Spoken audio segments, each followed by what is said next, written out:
Est-ce que Nexence est une opportunité au cours actuel? C'est ce qu'on va regarder ensemble dans cette vidéo. Abonnez-vous à la chaîne et activez la cloche si ce n'est pas déjà fait. On commence avec le cours de Nexence qui est spécialisé dans le câble électrique. On a monté jusqu'à 141 €, un peu plus, fin 2024. Depuis, ça s'est bien crashé, hein. On a perdu presque 50 sur Nexence. Le rebond semble être entamé maintenant, on est à 100 €, un peu plus. Est-ce qu'il faut attraper ce rebond? On va regarder ça. La croissance du chiffre d'affaires. On est sur une médiane de 2,8 sur 10 ans. C'est pas énorme, hein, mais on a une accélération. Alors un fort rattrapage post-pandémie, une année de décroissance en 2023.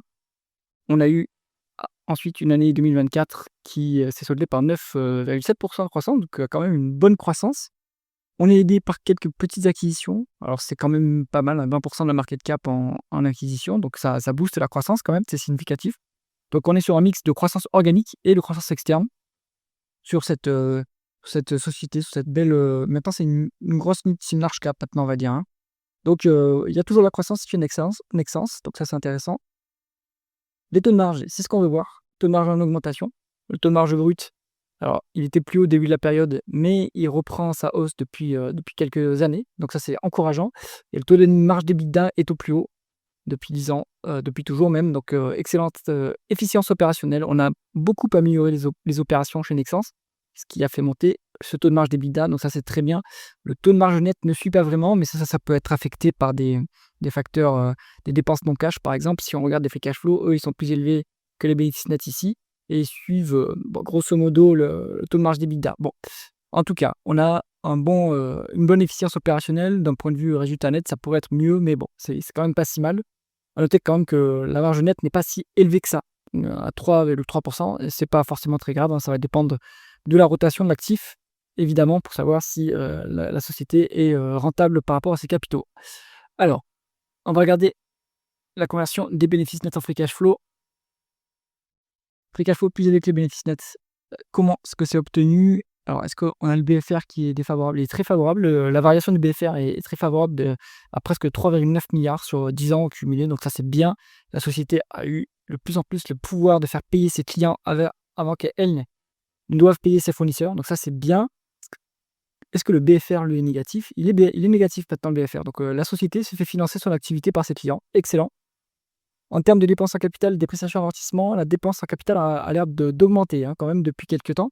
Donc on continue à investir pour l'avenir. C'est pas forcément une bonne ni mauvaise chose, ça dépend de comment est faite la dépense et est-ce que derrière elle va générer des cash flows opérationnels et de la croissance. Donc pour l'instant, on a 3 milliards d'excédent de dépenses en capital par rapport aux dépréciations amortissement. Donc vous avez une bonne partie de la différence qui se trouve ici. Après, vous devez avoir des other non-cash items, 3 millions 9. Bon, il faut aller voir le tableau de flux de trésorerie de quoi il s'agit.